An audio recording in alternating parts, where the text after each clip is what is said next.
স্বাগত জানাচ্ছি আমার কথাগুলো শোনার জন্যে। আমি বলছিলাম সুমন সারোয়ার। আমরা আজকে বা এখন যে বিষয়টা নিয়ে একটু কথা বলতে চাইছি সেটা হচ্ছে অ্যান্টার্কটিকা নিয়ে।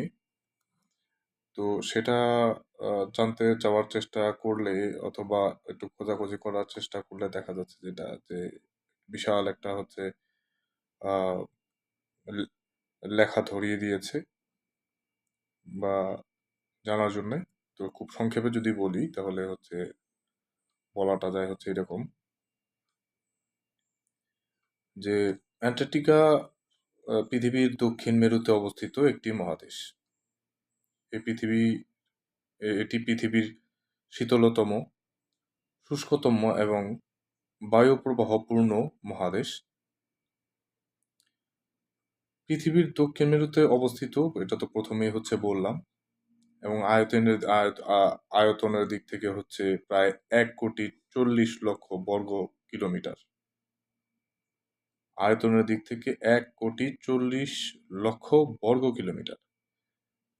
জনসংখ্যা এখানে যদি হচ্ছে বলতে গেলে, যদি বলা যায় সেটা হচ্ছে স্থায়ী বাসিন্দা নাই বললেই চলে, খুবই কম। তবে যেটা হচ্ছে আহ, জানি যতটুকু, বিভিন্ন দেশের গবেষণা কেন্দ্রে প্রায় 5,000 লোক বসবাস করে গবেষণার জন্য। যে যারা যারা যারা হচ্ছে যান বিভিন্ন দেশ থেকে, তাদের কথাই বলা হচ্ছে এখানে। অ্যান্টার্কটিকার 98% ভাগ বরফে ঢাকা। 98% বরফে ঢাকা যে ভূমি আছে, অ্যান্টার্কটিকার যে ভূমি আছে সেটা 98 ভাগই হচ্ছে বরফে ঢাকা। বরফের পুরুত্ব প্রায় 1.9 কিলোমিটার। ভাবা যায়, বরফের গড় পুরুত্ব প্রায় 1.9 কিলোমিটার। অ্যান্টার্কটিকার জলবায়ু অত্যন্ত শীতল। এখানে পৃথিবীর সর্বনিম্ন তাপমাত্রা 89.2 ডিগ্রি সেলসিয়াস রেকর্ড করা হয়েছে। অ্যান্টার্কটিকায় পেঙ্গুইন, শিল, তিমি এবং বিভিন্ন প্রজাতির শৈবাল ও মস দেখা যায়। এ হচ্ছে এটার আহ, সংক্ষিপ্তভাবে যদি বলতে যাই, তো সেটা বলা যায় এইভাবে। অ্যান্টার্কটিকা বৈজ্ঞানিক গবেষণার জন্য একটি গুরুত্বপূর্ণ স্থান। এখানে জলবায়ু পরিবর্তন, সমুদ্র বিজ্ঞান এবং জ্যোতির্বিদ্যা নিয়ে গবেষণা করা হয়। এই হচ্ছে একটা তথ্য জানার মতো। 1959 সালে স্বাক্ষরিত অ্যান্টার্কটিক চুক্তি অনুযায়ী এই মহাদেশে সামরিক কার্যকলাপ, খনিজ সম্পদ আহরণ এবং পারমাণবিক পরীক্ষা নিষিদ্ধ। অ্যান্টার্কটিকা পর্যটকদের কাছে একটি আকর্ষণীয় স্থান। প্রতি বছর হাজার হাজার পর্যটক এখানে আসেন। এখানে পৃথিবীর প্রায় 70% বিশুদ্ধ জল রয়েছে। পৃথিবীর প্রায় 70%, 70 ভাগ বিশুদ্ধ পানি রয়েছে এখানে, যা বরফ আকারে জমা আছে।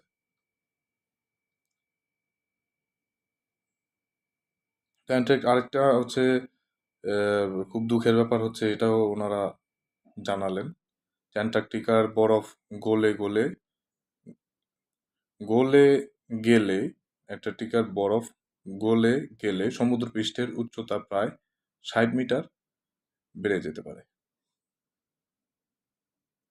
এ হচ্ছে বিষয়টা। তো এই মহাদেশের স্থায়ী শহর বা গ্রাম নেই বা থাকবে না, এটাই স্বাভাবিক, যেহেতু পুরোটা আহ, যে ভূমির যে রয়েছে আয়তনের যত আহ, টুকুই রয়েছে তার 98 ভাগই হচ্ছে, যেটা বললাম, বরফে ঢাকা। আয়তন প্রায় 1,40,00,000 বর্গ কিলোমিটার।